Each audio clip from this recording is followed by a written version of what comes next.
তোমালোকৰ গ্ৰেড 3 আৰু গ্ৰেড 4 ৰ ৰিজাল্টসমূহ চাবৰ কাৰণে আটাইতকৈ আগত গুগল ক্ৰমত গৈ পেলাই তোমালোকে ইয়াত টাইপ কৰিবা সেৱা অনলাইন ঠিক আছে ইয়াত এনেকে সেৱা অনলাইন টাইপ কৰিবা টাইপ কৰাৰ লগে লগে তোমালোকৰ ইয়াত ওলাব লিংক সমূহ ইয়াত চোৱা মই অলৰেডি লিংকৰ ডেসক্ৰিপচন বক্সত দিছো ইয়াত মই ক্লিক কৰিলে তোমালোকে লিংকসমূহ পাবা ঠিক আছে ইয়াত ওপৰটো গ্ৰেড 3 কাৰণে তলৰটো গ্ৰেড 4 ৰ কাৰণে আৰু ইয়াত তোমালোকৰ নিজৰ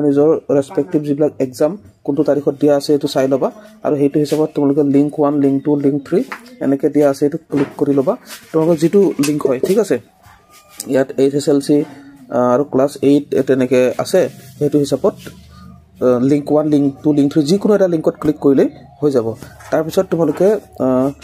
দেখিবলৈ পাবা এই নেক্সট উইন্ডোটো ইয়াত চোৱা ইয়াত তোমালোকৰ এপ্লিকেশন নাম্বাৰ আৰু পাসওয়াৰ্ড দিবলৈ কৈছে কিন্তু যদি এপ্লিকেশন নাম্বাৰ তোমালোকে এডমিট কাৰ্ডত পাবা আৰু পাসওয়াৰ্ডটো যদি মনত নাথাকে তেতিয়া ফৰগট পাসওয়াৰ্ড যাব লাগিব পাসওয়াৰ্ড যদি মনত আছে তেতিয়া হলে ইয়াত দি পেলাই লগইন কৰি দিলে হৈ যাব এটা ফৰগট পাসওয়াৰ্ডত আমি ক্লিক কৰি পেলাই তোমালোকৰ পাসওয়াৰ্ড কেনেকে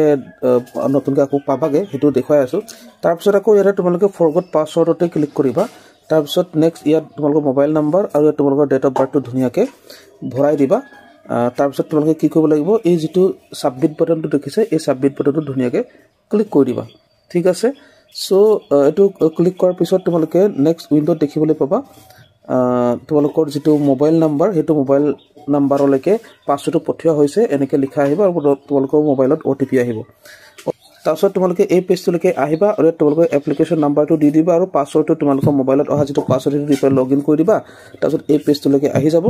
আৰু এই পেজটোতে তোমালোকৰ এই ইয়াত যত এনেকে লিখা আছে ইয়াত যদি ইয়েস আহিছে তেতিয়া হলে বহুত ভাল কথা যদি নো আহে তেতিয়া হলে আশা নাই গতিকে ইয়েস আহিলে তোমালোকৰ তেতিয়া নেক্সট যিবিলাক কাম আছে তাৰ কাৰণে সিলেকশন হৈ গৈছে